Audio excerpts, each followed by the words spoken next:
many people work in the fire business all their lives, and they never get to go where I am right now.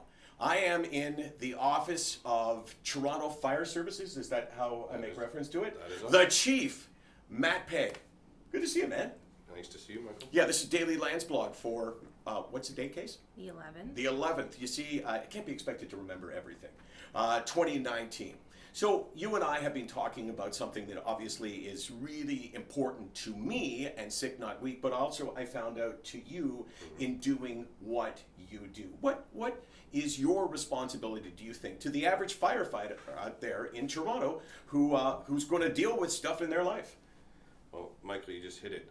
Our firefighters, I think that the important part is that firefighters are just people, right? These are a collection of really, really special women and men, but they're women and men that walk in the same shoes you and I do, and real life happens. And, you know, I'm really excited. I'm honored to be standing with you and to be working with you and your team, because we have an important story to tell.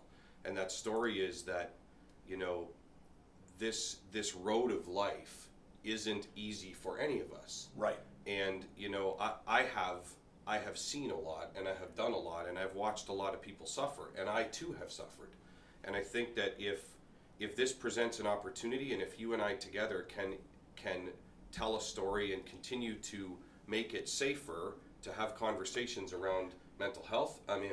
Right, and you know, one of the things that is so engaging about the firefighter is, first of all, people like firefighters, right? Like, I've never heard anyone ever go, oh my gosh, firefighters, I can't stand those folks. I mean, because your do you call them your constituents? What do you call them? Your firefighters, your personnel? What do you call them? Yeah, there are firefighters, there are staff, but there are team. Right. So your team is out there, and people look at them and they think immediately they're strong, right? You got to be strong. You got to be physically strong, but also you have to be brave to go in and fight a fire, right? I'm not overestimating this. This is, you know, it's a job where you've got to be willing to say, I will risk my life for someone that I don't even know.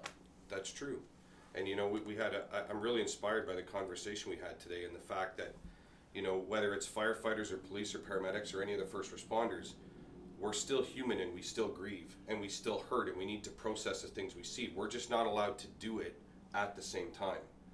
And, you know, the longer I do this job and the more I think about it, and the more I learn, the more I realize that I really need to do everything I can do to make sure that that is happening, and that conversation is safe and real and important, because it's not automatic in this business. No, and I'm sure it's changed a lot. Okay, let's do a second one. This is part number 1 for the Chief. I call you Chief, right? You can call me anything you want, yes. Okay, well, Chief would be one option. Matt would be do people call you Matt or Matthew? Both. Oh, I got all kinds of options here. There you Whatever go. I'm going with right now, I'm going to go with something different tomorrow. This is SickNotWeak.com. We're here 24 hours a day, like you guys, but we're only here 364 days a year. Got you by one. Everybody needs a day off. That's it.